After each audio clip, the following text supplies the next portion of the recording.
Well, let's turn the focus back to California. Governor Jerry Brown says he's fixed the state budget by increasing taxes and keeping a tight rein on spending.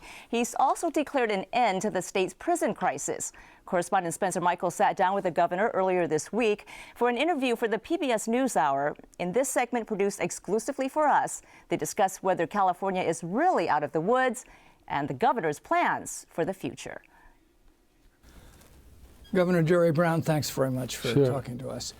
Governor, Proposition 30 in California was sold that it would help the schools and almost exclusively help the schools. Are the California schools out of the woods? Well, when you say out of the woods, we live in the woods, so we don't get out of the woods. But the money is definitely going into the schools, and it's very helpful. We're paying down the debt. The state took, in borrowing, $2.7 billion from the schools. And over the next 5 years, we're going to pay back our debts to the schools from the state, and they're going to see per kid over about $2,300 per kid for all 6 million kids in California. It's going to help. Oh, it sure is going to help, but we have to do other things. I have a formula to distribute the money if the legislature approves, so that where there are more foster care kids, where there are more kids who are dependent, who are from poor families, or who don't speak English as their first language, that they will, over time, they will get a larger share of the new money. Well, you said you'd give more money to a school district like Richmond and less to a district like Piedmont, which is a wealthy area. We'll give more district to everybody, but as the growth each year, which will be significant, we're talking lots of money to the schools, the growth to the lower income school districts will be greater than the higher income. And by the way, here's the sense. You get born in Richmond or in poor neighborhoods in Oakland, you don't get to go to Europe for Easter or Hawaii.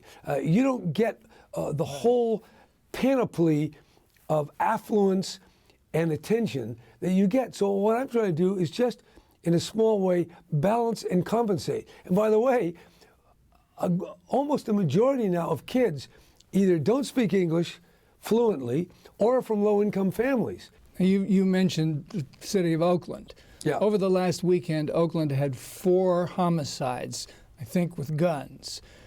The gun issue is on the national plate right now. There's big debate. What do you think California ought to do with guns? Are you going to press for more gun control laws? Well, we'll have, first of all, California is the leading state. We have more gun control than any other state, and I'm proud of that. In fact, I signed a few gun control bills my first 2 years. So you favor, essentially, gun control and more gun control? Well, I want to see what it is. Just more of something doesn't mean better. There are some holes. We're not covering all the assault weapons that we should. Last week, you talked a lot about California prisons. You essentially told the federal government, back off, we can take care of our own prisons. Yeah. And yet the whole reason for the federal lawsuit against California was that you weren't taking care of the prisons, the health care in the prisons was inadequate. There were too many inmates in there. Yeah. Are you saying, go away, federal government, we've cured it?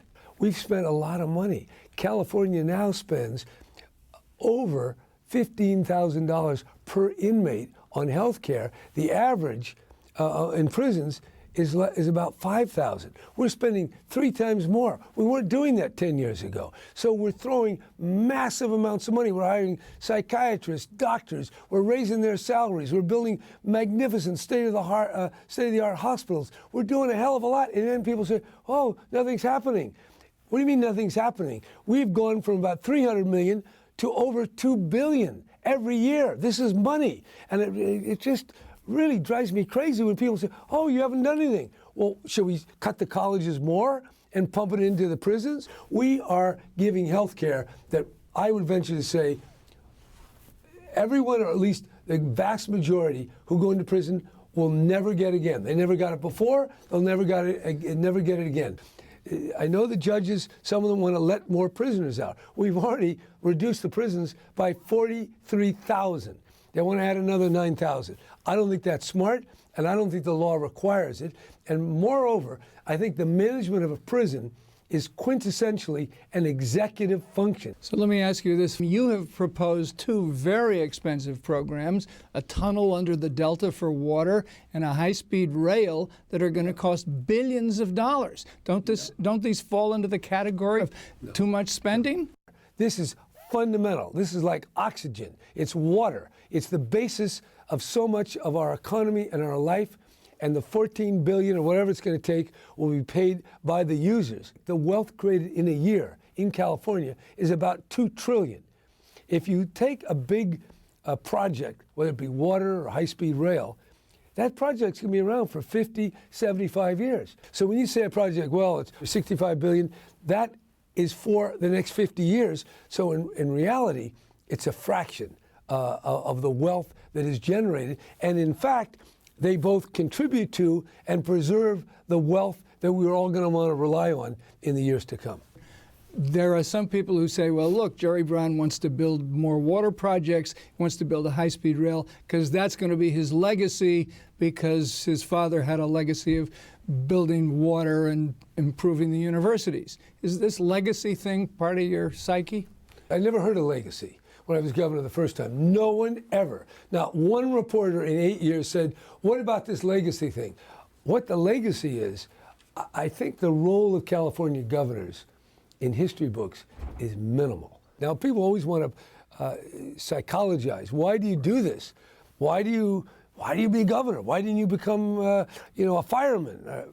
It's a silly story, okay? I'm here because I like it. I know this job pretty well, and I want to do the best I can in the years that I have.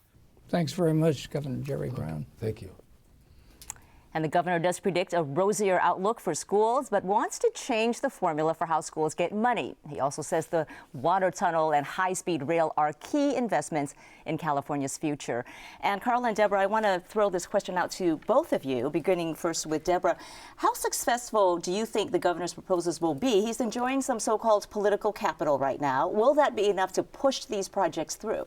Well, I think the question is what's going to happen to the California economy, because with Proposition 30's passage, he now has the tax revenue he wanted. Of course, the economy has to pick up for that to really take off and give him what he needs. We've had the third highest unemployment rate in the country. So that's going to be, I think, the key thing to what's happening. You know, California's been through like this great downsizing. Everything has. And I think this puts Brown in a great position right now. He goes to the regents, and I mean, you know, this is what Jerry Brown's great at. I'm going to get rid of the cell phones for a lot of the state employees. I mean, he understands what people are looking for the government to do, the sort of symbolic gestures. So he spends 6.5 hours just one day with the regents, and he talks about how bloated the University of California administration is. This just shows, I mean, what a unique political figure Jerry Brown is. This interview shows that this guy is a pragmatist. He came back after 30 years in office, and he is knocking it out of the park right now. And he seems to get it now. Absolutely. He seems to know how to be governor. Republicans are seeing him now as the adult in the room in this state, somebody who could maybe keep the Democrat supermajority in line, and somebody who can say, I'm not letting more people out of prison. And he told off the federal three-judge panel, and he said we've let out enough inmates. It's about time that this stops. Look, he's governor. Every time an inmate gets out and reoffends, that's a newspaper story about how they're letting too many people out of prison. And he's the person whose name's on it. And he's not just that. I mean, listen, he's implementing Obama's health care plan. He's been very cautious about the gun control thing. He doesn't go out and give the Democratic line on it necessarily. And then recently he came out and said, I'm going to be a key player in immigration reform as well. Immigration reform so he's stepping is another into one. that. And to the educators, he basically said, look, get your costs in line, and maybe you better do more online classes because we can't afford to pay you anymore. We're not going to raise tuition. He says, yeah, you got some Prop 30 money. If you want some more, get your act together. Teach more, research less. I want to also ask you about the supermajority in the legislature. He's governor at a great time. The Democrats have a supermajority in both houses of the legislature. That's not a great time to be governor when you have that many Democrats and you're a Democrat, because they all think, oh, we can spend a lot of money. We can just keep. And so he said it's not a blank check. So he has to actually. So he's the person who has to say, and this is. I mean, Republicans are looking to Jerry Brown to do it, and he's a wonderful cheapskate. I mean, he's famously cheap. So it's not. This is not going to be fun for him. He's going to be governor. No. no. And that's not the role. And that's right. And he is more likely to play that role. That's why I think as a political figure, he is the governor to watch in this country right now. On all those key issues, immigration, guns, climate change is another one. We talked about water, infrastructure. This whole legacy issue is going to shape what happens, but you're right. The Democrats are going to try and push him every way to spend more money, and not necessarily are they going to get what they want out of Jerry Brown. And Deborah, real quickly, former State Senator Jim Brolte says he now wants to vie for state GOP chairman. What kind of relationship does he have with the governor? Well, Jim Brolte gets along with everybody in Sacramento. That's one of the reasons why he's sort of an ideal chairman. He is a realist. He wants to get moderates into the party. He's not somebody who's just in the base, sort of talking to himself. He's sick of the circular firing squad. So I think Jim Brolte is the sort of kind of old-fashioned politics that we all now talk about is so great. But the Republican Party is in the cellar in California. It's at the lowest level ever, 30% of the voters. This is a huge job for anybody, but a lot of people feel if anybody can do it, Jim Brolte probably can. He's got a lot of respect, a lot of contacts, and a lot of donors. And we'll see, because that chairmanship gets filled at the party convention in March. That's right. Thank you both for joining us. Thanks for having It's been great to have you on the show. Carla Marinucci and Deborah Saunders. Well, that's all for tonight. Visit us at kqed.org/thisweek for past episodes and segments, to subscribe to our newsletter and podcast, and to share your thoughts and story ideas. I'm Thuy Vu. Thanks for watching. Good night.